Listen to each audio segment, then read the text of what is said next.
My name is Mahihkan. I'm here to tell you a story. This story starts in a beautiful valley of Saskatchewan. Within this valley is a beautiful, beautiful scenery with lots of hills, lots of rivers, and lots of wildlife. The story kind of just has been around for years and nobody really knew much about it. It was just kind of a myth. Well, basically what happens in this story is there's a man.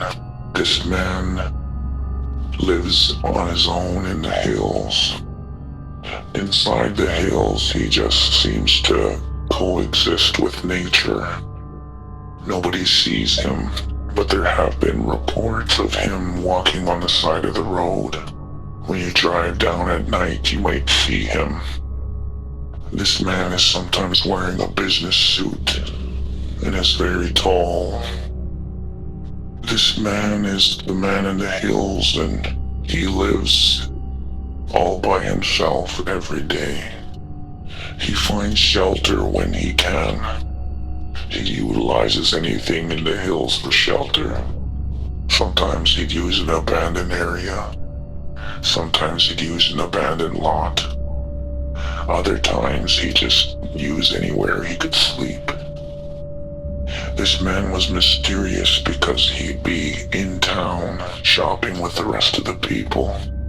And when we didn't know or expect, he'd disappear back into the hills. Just like an imposter among us, he goes through and goes about his life. This story really involves the fact that this man is a shadow. This man is more than a man. You might hear him at night when you're walking in the hills. You might see him on the side of the road when you're driving.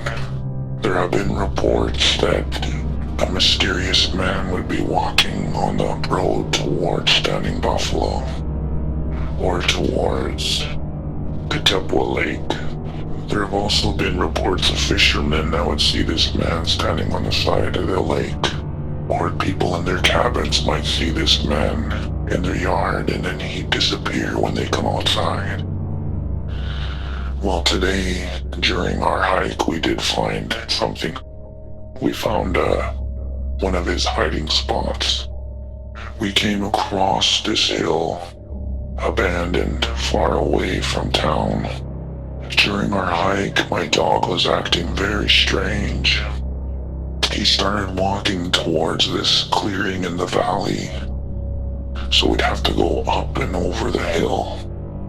And when we got to the top, my dog went straight down to this other area in this deep crevice, past the spillway. He'd go over the bridge, so I'd follow. I continued to follow him until he led me to this path leading up another hill. And up that hill, he walked towards a bush where I seen a pile of trees and sticks covering something. This little covering was strange. It looked almost like some kind of shelter. So my dog and I explored and took a closer look. It turns out this was a capsized car. The car had to have been in the 1950s.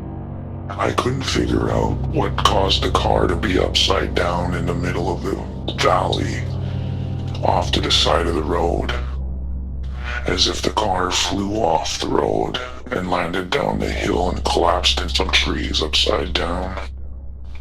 I don't know the make or the model of this car, but this car is very old, that it sat for many, many years. Inside the car was probably the strangest thing I've ever seen. In order to find out what was inside the car, follow, like, and subscribe to this channel for part 2.